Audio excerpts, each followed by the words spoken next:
অনেক আছেন এখানে, আপনার ছেলে 8-এ পড়ে, আপনার ছেলে SSC পরীক্ষা দেয়, আপনার ছেলে 5 ওয়াক্ত নামাজ জানে না।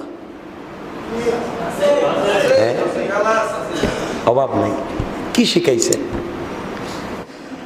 আমাদের ধারাবাহিক তাফসীর কোরআনে কারীমের 4 নম্বর পারার 3 নম্বর সূরা আলে ইমরানের 186 নম্বর আয়াত আমরা পড়েছি। আল্লাহ এই আয়াতে বলেছেন কুল্লু নাফসিন যায়িকাতুল মউত। আল্লাহ বলছেন প্রত্যেক প্রাণীকে মৃত্যুর স্বাদ আস্বাদন করতে হবে, অর্থাৎ প্রত্যেক প্রাণীকেই মরতে হবে। কাকে মরতে হবে?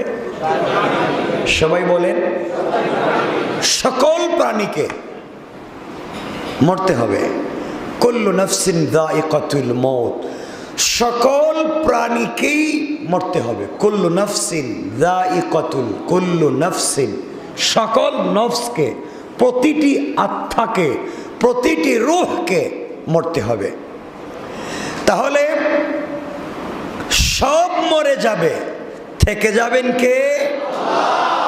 তাহলে বোঝা গেল আল্লাহর নফস নাই, আল্লাহর আত্মা নাই, আল্লাহর রূহ নাই। কারণ সকল রূহ মরে যাবে, সকল আত্মা মরে যাবে, সকল নফস মরে যাবে, থেকে যাবেন আল্লাহ। তাহলে আল্লাহর রূহ নাই, আল্লাহর আত্মা নাই, আল্লাহর নফস নাই, আল্লাহর কিছুই আমাদের মতো, বলেন আমাদের মতো। এখান থেকে আমরা যদি বুঝি সব মরে যাবে, ফেরেশতারা, জিন্নাত, ইনসান, পশু পাখি, সাপ বিচ্ছু, সব, বলেন সব, আমি, আপনি, আপনার লিডার, আপনার নেতা, সব। সুতরাং যেই নেতার কথায় আপনি মৃত্যুকে জয় করে, আপনারা বলেন তো আমরা মৃত্যুকে জয় করে আন্দোলন করে যাচ্ছি, এই করব সেই করব, যেই নেতার কথা এগুলা করছেন, আপনি মরে গেলে আপনার বাবার কুল খালি হবে, মায়ের কুল খালি হবে, আপনার সন্তান ইয়তীম হবে, আপনার স্ত্রী বিধবা হবে, আপনার পরিবারের উপার্জনক্ষম একজন যুবক হারিয়ে যাবে, ক্ষতি হবে আপনার, ব্যবসা হবে আপনার নেতার। ঠিক কিনা বলেন? এ কথা কি বুঝছেন আপনি? এজন্য মনে রাখতে হবে আমাকে বেঁচে থাকতে হবে আমার জন্যে, আমাকে মরে যেতে হবে আমার জন্যে, আমাকে বেঁচে থাকতে হবে আমার অধীনস্থদের জন্যে, আমাকে মরে যেতে হবে আমার অধীনস্থদের জন্যে। আপনাকে রাষ্ট্রর কি হয়েছে, কোথায় সমাজের কোথায় কি হয়েছে তা জিজ্ঞাসা করবার আগে রব আপনাকে জিজ্ঞাসা করবেন, বলো আব্দুল্লাহ আব্দুর রহমান, তোমার মাথা থেকে পা পর্যন্ত 3.5 হাত বডির মালিকানা, জিম্মাদার তুমি ছিলা, জামিন 3.5 হাত বডিকে ভালো পথে কাটাইছো কিনা, এর জবাব আগে দেও, এরপরে রাষ্ট্রের জবাব দিবা। কথা কি বুঝাইতে পারলাম? আপনার পুরো দিনের চিন্তা, আমার লোকের কি হবে, আমার পাতি নেতার কি হবে, আমার অমুক নেতার কি হবে, এ নিয়ে আপনার সারা দিনের চিন্তা, কিন্তু আপনার পা থেকে মাথা পর্যন্ত চিন্তা করছেন না আপনি রবের সামনে গিয়ে কি জবাব দিবেন। কথা বলেন। সকল প্রাণীকেই মরতে হবে। আমি আপনি প্রাণী, বলেন প্রাণী, মরা লাগবে, মরার ভয় আছে ভিতরে, কথা বলেন আছে। যখন চুরি করেন ভয়, ডাকাতি করেন আপনি ধরা পড়ার ভয় করেন, আপনি যখন মিথ্যা কথা বলেন ধরা পড়ে যাওয়ার ভয় করেন, আপনি যখন দোকানে কারো মালকে 2 নম্বরই করেন ধরা পড়ে যাওয়ার ভয় করেন পাবলিকের কাছে। রবের কাছে ধরা পড়ার যদি ভয় থাকতো তাহলে মানুষের নফসই মানুষকে হারাম কাজ থেকে বাঁচাইয়া দিত। এজন্যে আমরা মানুষের কাছে ধরা পড়ার যতটুকুন ভয় করি, পুলিশ আমাকে পিটাবে, রেব আমাকে পিটাবে, কালা বাহিনী ধরলে একবারে সাইজ করবে, এই ভয়ে বহুত মানুষ খারাপ কাজ করে না। অথচ রবের সকল মালিকের মালিক, সকল বাহিনীর মালিকের মালিক আল্লাহ যখন ধরবেন, তখন পৃথিবীর সকল সৃষ্টির সামনে তোমার আমার বিচার করবেন না? করবেন না? কি জবাব দিবেন? কি জবাব দিবেন? মনে রাখবেন কথাগুলো।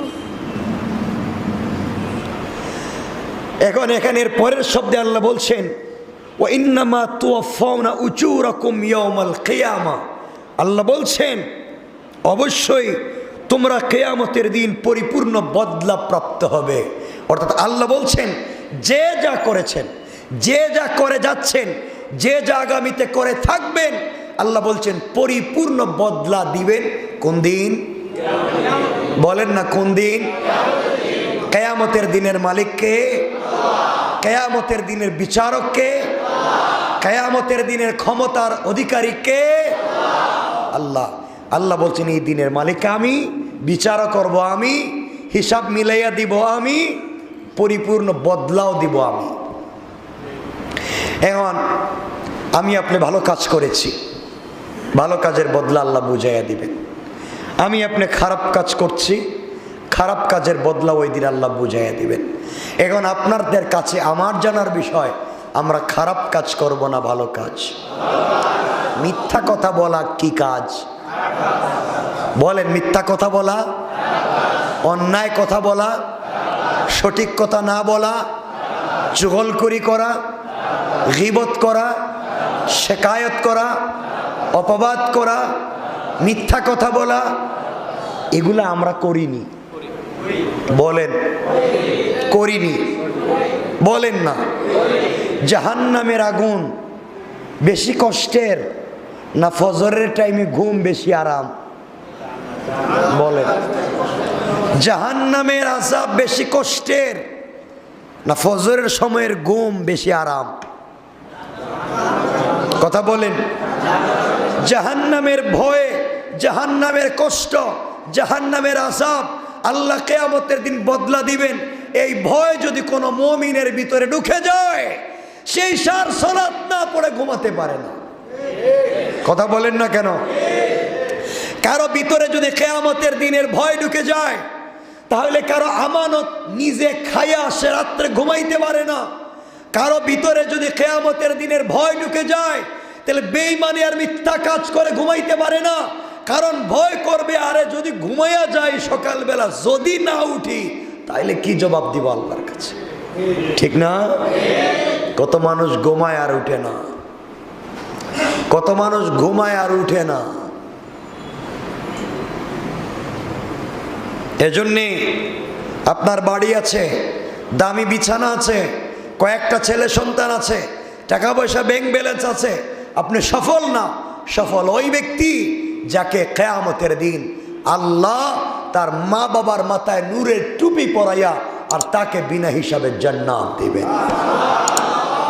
সে সফল কাম, সাকসেস লাইফ স্টোরি, তার জীবন সাকসেস, যে আখেরাতে আল্লাহর কথা শুনে জান্নাতে যেতে পারবে। এজন্যে আপনাদের বাচ্চাদেরকে স্কুলে পড়ান, ইংলিশ মিডিয়ামে পড়ান, যে কোনো মিডিয়ামে পড়ান, যত বড় ব্যক্তি বানান, আমার কোনো আপত্তি নেই। বাচ্চাটাকে আল্লাহ শিখাইয়া দেন, বাচ্চাটাকে আল্লাহ শিখান, বাচ্চাটাকে রসুল শিখান, বাচ্চাটাকে আল্লাহর পরিচয় পাওয়াইয়া দেন। সে কোথাও গেলে ভুলে যাবে না, সে কোনো চেয়ারে বসলে ধান্দাবান্দা করবে না, সে কোনো জায়গায় বসলে হারাম করবে না। বহুত লোক আছে, বহুত লোক আছে নামাজি দাড়িওয়ালা, কিন্তু দিলের ভিতরে একটাই টেনশন, আমার পাশের বাসার লোকের এত টাকা আমার নাই কেন? কথা বলেন না কেন? বহুত লোক আছে নামাজি, বহুত লোক আছে ইতিকাফওয়ালা, তার একটাই চিন্তা, আমার পাশের দোকানে এত ব্যবসা হয়, আমার হয় না কেন? কথা বলেন না কেন? এটা জাহান্নামীদের লক্ষণ, জাহান্নামীদের লক্ষণ এটা। অন্যের দেখলে আমার ব্যথা লাগে, অন্যের দেখলে আমার কষ্ট লাগে। ভাই, টাকা পয়সা কিছু না, টাকা পয়সা আজ আছে কাল নাই, কালকে আপনার হয়ে যেতে পারে, কালকে আপনার হয়ে যেতে পারে। আপনার সন্তানের হয়ে যেতে পারে। কিন্তু একটা জিনিস মনে রাখবেন, কাউকে ঠকাইয়েন না, কারো ক্ষতি কইরেন না, আমানতের খেয়ানত কইরেন না, কাউকে আঘাত কইরেন না। কাউকে যদি তরবারি দিয়ে আঘাত করা হয় 10-15 বছর গেলে সেলাই মিটে যায়, সেলাইয়ের দাগ থাকে না। ঠিক বললাম না? সেলাইয়ের দাগ মিটে যায়, ভুলে যায় কে কাকে মারছিল, আবার বন্ধুত্ব হয়ে যায়। দেখেন না, আমাদের দেশ স্বাধীন হওয়ার সময় বহুত রাষ্ট্র আমাদের বিরোধিতা করছে, আমাদেরকে অস্ত্র দিয়ে পিটাইছে, কিন্তু আজকে তাদের সাথে বন্ধুত্ব। ঠিক না? আমরা ভুলে গিয়েছি আমাদেরকে পিটাইছে। কিন্তু মনে রাখবেন, কাউকে যদি জবান দিয়া, কাউকে যদি জিহ্বা দিয়া, কাউকে যদি কথা দিয়া আপনি কষ্ট দেন, যদি তার পায়ে ধরে মাফও চান, 50 বছর পরে আপনাকে দেখলে আবার মনে পড়বে এই লোকটা তো আমার এই গালি দিছিল। হ্যাঁ, গালি দিছিল। এই জন্যে যারা হাত সেনান হালতিয়াম ওয়ালাইয়ালতামা বি যারা হাল্লেসান, হাত দিয়া কাটলে, অস্ত্র দিয়া কাটলে তো মিঠে যায়, জিহ্বা দিয়া কাউকে কষ্ট দিলে এই কলিজায় দাগ পড়ে যায়, দাগ, এটা মুছে না। আজকে সন্তানেরা মা বাপকে লাথি দিয়া ঘর থেকে বের করে দেয়, সন্তানেরা মা বাপকে ঘর থেকে বের করে দেয়। আর সন্তান তো লাথি শিখেছে মায়ের পেটে, মায়ের পেটে থাকতে মাকে লাথি দিছে, মায়ের পেট থেকে বের হইয়া মায়ের মুখে মুখে লাথি দিছে। এখন বড় হইয়া নিজের সন্তান, নিজের ছেলে মেয়ে পাইয়া এই মা বাপকে লাথি দিয়ে ঘর থেকে বের করে দেয়। কথা বললাম ঠিক কিনা বলে? মনে রাখেন, আপনাদেরকেও বের করে দিবে আপনাদের সন্তানেরা। আল্লাহর ওয়াস্তে, আল্লাহর ওয়াস্তে বাচ্চাদেরকে মানুষ বানান। আমি ভয় পাচ্ছি ভবিষ্যৎ প্রজন্ম নিয়ে, খুব ভয় পাচ্ছি। বাচ্চারা কি হবে জানি না, আমাদের ভবিষ্যৎ সমাজ কি হবে জানি না, ওরা আল্লাহকে চিনতে পারবে কিনা জানি না। কারণ জাহিলিয়ত ভরে যাচ্ছে, সমাজে ফিতনা ভরে যাচ্ছে, সমাজে হারামি ভরে যাচ্ছে, কেউ কাউকে দেখতে পারে না। আজ আমাদের মায়েরা তার সন্তানদেরকে শিখায়, ও তোর চাচাতো ভাই আপন ভাই না, ওর আশেপাশে যাইস না, ও তোকে এটা করবে। নিজের ভাই নিজের ভাতিজাকে শিখায়, ওর আশেপাশে যাইস না। বলেন দুনিয়া কোথায় গিয়েছে? আপনি বাহিরের কথা বাদ দেন, নিজের পরিবার কোথায় গিয়েছে? আফসোস হয়, আফসোস হয়। অমুকের ছেলের সরকারি চাকরি হয়েছে, আমার হয় না কেন? অমুকের এটা হয়েছে, আমার হয় না কেন? এই চিন্তা নিয়ে কত মুরব্বীর রাত্রে ঘুম হয় না। অমুকের বাড়ি এত সুন্দর, অমুকের ছেলেগুলো এত ভদ্র, আমার হয় না কেন? শুধু চিন্তা, আছে না নাই? সব বাদ দেন, আমি ভালো হয়ে যাই, পরিবারকে ভালো বানাই, মৃত্যুর ভয় ভিতরে ঢুকায় দেন।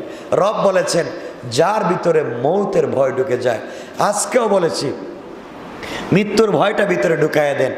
আর বেশি বেশি করে জিকির করেন, মৃত্যুর জিকির, মৃত্যুর জিকির অন্তরের ভিতরে নিয়ে আসেন। আল্লাহ আমাদেরকে ক্ষমা করবেন।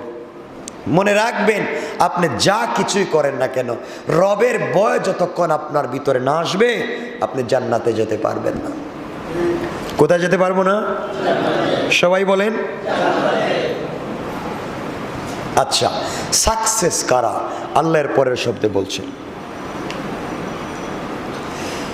আল্লাহ রব্বুল ইজ্জত ওয়াল জালাল বললেন, ওয়া ইন্নামা তুওয়াফাউনা উজুরাকুম ইয়াওমাল কিয়ামাতি ফামান যুহজিহা আনিন নারি ওয়া উদখিলাল জান্নাতা ফাকাদ ফাজ।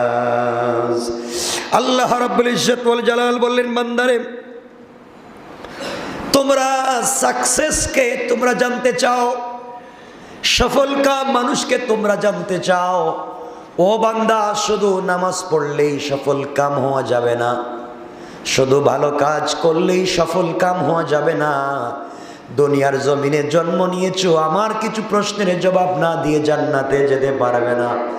কিয়ামতের দিন আল্লাহ জিজ্ঞেস করবেন, ও বান্দা জবাব দাও, শাবাবাকা ক্বাবলা হারামি। ও বান্দা, তোমার জওয়ানি দিয়েছিলাম, বলো জওয়ানি কোথায় কাজে লাগিয়েছো? তুমি বলবা, আল্লাহ জওয়ানি বন্ধুদের আড্ডায় কাটিয়ে দিয়েছি, জওয়ান বয়সে মিছিল মিটিং গেছিলাম, আল্লাহ কোন সময় নামাজ গিয়েছে বলতে পারি নাই। আল্লাহ বলবেন, ও বান্দা, এত কিছুর সুযোগ দিয়েছি, কিন্তু তুমি একদিনও আমার কাছে ফিরে আসলা না।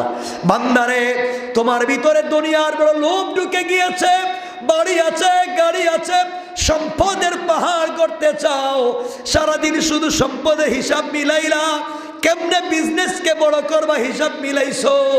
বান্দা, একটা বার তুমি বলো, জাহান্নাম থেকে বাঁচবার জন্যে, জান্নাতে যাওয়ার জন্যে তোমার জীবনে কি কোনো হিসাব করেছো? বান্দা, তুমি হিসাব করো নাই। আমি আল্লাহ আজকে ঘোষণা করে দিলাম, ওই ব্যক্তি সফল কাম যাকে আমি আল্লাহ জাহান্নাম থেকে মুক্তি দিয়া জান্নাতের ফয়সালা করে দিব, ওই ব্যক্তি হলো দুনিয়ায় সফল কাম। আর আখেরাতে কোটি কোটি মানুষের সামনে আমি আল্লাহ নিজের হাতে ওই বেচারার ডান হাতে আমল নামা দিয়া বলবো, বান্দারে নে নে, ফামান যুহজিহা আনিন নার ওয়া উদখিলাল জান্নাতা ফাকাদ ফাজ। জাহান্নাম থেকে বাঁচাইয়া দিলাম, জান্নাতের সার্টিফিকেট দিলাম। নে নে, জান্নাতের সার্টিফিকেট ডান হাতে ধরাইয়া দিলাম। এমন সময় দেখব, আমরা যাকে নিগৃহীত করেছি, আমরা যাদের সমালোচনা করেছি, আমরা যাদেরকে গালি দিয়েছি, ছোট লোক বলে গালি দিয়েছি, গরিব বলে গালি দিয়েছি, বংশ কম বলে গালি দিয়েছি, তাদের হাতে যদি জান্নাতের সার্টিফিকেট চলে যায়, ওরা এসে বলবে, ভাই দেখ না আমার হাতে কি। আপনার আমার সামনে দিয়ে সে জান্নাতে পৌঁছে যাবে। আর আমার কোটি কোটি টাকা, সব সম্পত্তি দুনিয়ায় ছিল, কিয়ামতের দিনে আল্লাহর সামনে যখন দাঁড়াবো, দুনিয়ায় সুন্দর করে বানানো বিল্ডিং থাকবে না। আল্লাহ বলছেন, ওয়াতাকুনুল জিবালু কাল-আইন, সবগুলা তুলার মতো উড়ে যাবে। আপনার বিল্ডিং তুলার মতো উড়ে যাবে, আপনার জমিগুলা তামা হয়ে যাবে। ও ভাই, যেখানে বিল্ডিং বানিয়েছ, কিয়ামতের সময় আপনার বিল্ডিং তুলার মতো উড়ে যাবে, আপনার বাড়ি তামার মতো হয়ে যাবে। কেউ আপনাকে আমাকে বাঁচাবার মতো থাকবে না। আল্লাহ বলছেন, ও বান্দা, কিয়ামতের দিনে তুমি যদি আমার হাত থেকে বেঁচে যেতে চাও, দুনিয়ার জমিনে মৃত্যুর ভয় নিজের অন্তরে ঢুকাইয়া নাও। আর যেই গোলাম মৃত্যুকে ভয় করে চোখ থেকে এক ফোঁটা পানি ছেড়ে দেবে, আল্লাহ বলছেন, বান্দা, তোমার এক ফোঁটা চোখের পানির দ্বারা আমি আল্লাহ জাহান্নাম হারাম করে জান্নাত ওয়াজিব করে দিলাম। সুবহানাল্লাহ, জোরে পড়ে। এজন্য আল্লাহ বলছেন, যাকে আমি জাহান্নাম থেকে দূরে রাখবো এবং জান্নাতে প্রবেশ করাবো, তার কার্য সিদ্ধি হবে। আর পার্থিব জীবন ধোঁকা ছাড়ার কিছু নয়। এই যে আমি আগে যে কথাটা বলছিলাম, আল্লাহ শেষ শব্দে এসে বলছেন, ওয়ামাল হায়াতুদ দুনিয়া ইল্লা মাতাউল গুরুর। আল্লাহ বলছেন, এই দুনিয়া একটা ধোঁকা ছাড়ার কিচ্ছু না। এই দুনিয়া, ওমাল হায়াতুদ দুনিয়া, দুনিয়ার জিন্দেগি ইল্লা মাতাউল গুরুর, একটা ধোঁকা ছাড়ার কিচ্ছু না, সব ধোঁকা। এজন্যে হাজার হাজার কোটি টাকার সম্পত্তি রেখে যাওয়ার চাইতে নিজের সন্তানদেরকে সম্পদ বানান, নিজের সন্তানদেরকে সম্পদ বানান। এরা যেন আপনাকে জান্নাতে নিতে পারে, এরা যেন আপনাকে সুপারিশ করতে পারে, এরা তেলাওয়াত করলে যেন কবরে বসে বসে সওয়াব পেতে পারি। আমরা পারি না? বানাতে পারি না? আমি বলছি না আপনাদের সব বাচ্চাকে মাদ্রাসায় দিয়ে দেন, আমি বলছি আপনাদের বাচ্চাদেরকে আল্লাহ শিখান, আল্লাহর পরিচয় পাওয়াইয়া দেন। আল্লাহর পরিচয় নিয়ে সে ইউনিভার্সিটিতে যাক, রসুলের পরিচয় নিয়ে এসে বিভিন্ন সেক্টরে জব করুক, আপত্তি নাই। কিন্তু তার ভিতরে যদি আল্লাহ থাকে, দেখবেন অফিসের টাইম, আজান হয়েছে, রব বলছেন, ও বান্দা ফাইল রাখ, হাইয়া আলাল ফালাহ, কামিয়াবি আমার কাছে। বান্দা ফাইল বন্ধ করে মসজিদে নামাজে চলে গিয়েছে। অনেক অফিসার দেখবেন নামাজের সময় মসজিদে চলে গিয়েছে। আরও অনেক অফিসার দেখবেন অজু করে আইসাও নিজের পিছনের পকেটে ঘুষের টাকা রাখতেছে। কথা বলে না কেন? আছে না নাই? আচ্ছা, এখন আপনারা বলবেন, তাহলে আমাদের ধন সম্পদ এগুলো কি? আমি সংক্ষেপ করে করে বলতেছি, যেহেতু 10টা হয়ে গেছে। ধন সম্পদ এগুলো কি? আমরা এতগুলা করলাম, এগুলা দিয়ে কি হবে? আল্লাহ রাব্বুল ইজ্জতুল জালাল এরপরে আয়াতে বলছেন, আল্লাহ রাব্বুল ইজ্জত ওয়াল জালাল বলছেন লাতুবলাবুন্না ফি আমওয়ালিকুম ওয়া আনফুসিকুম। আল্লাহ রাব্বুল ইজ্জত ওয়াল জালাল বলছেন অবশ্য ধন সম্পদ এবং জনসম্পদ তোমাদের পরীক্ষা। ধন সম্পদ এবং জনসম্পদ, অর্থাৎ জনসম্পদ কি? সন্তান সন্ততি। ধন সম্পদ তো টাকা পয়সা। আল্লাহ বলছেন এই সবগুলা হচ্ছে কি? পরীক্ষা। বলেন না কি? পরীক্ষা। এরপর আল্লাহ বলছেন তোমরা শুনবে, তোমরা জানবে, আমি এগুলা তোমাদেরকে দিয়েছিলাম জিনত, সৌন্দর্যের জন্য। ওগুলা ব্যবহার করো, তোমরা জান্নাতে আসতে পারতে। ভুল পথে ব্যবহার করেছ, ভুল জায়গায় ব্যবহার করেছ। অনেক আছেন এখানে, আপনার ছেলে 8-এ পড়ে, আপনার ছেলে SSC পরীক্ষা দেয়, আপনার ছেলে 5 ওয়াক্ত নামাজ জানে না। অভাব নাই, কি শিখাইছে? অনেকের ছেলে ইউনিভার্সিটিতে পড়ে, অনেকের ছেলে জব করে, কিন্তু এখনো জানে না নামাজে কয় রাকাত, কয় ওয়াক্তে কয় রাকাত নামাজ পড়তে হয়। আছে না? কিছু বললেই বলে আমি তো মুসলিম। কিসের মুসলিম সে?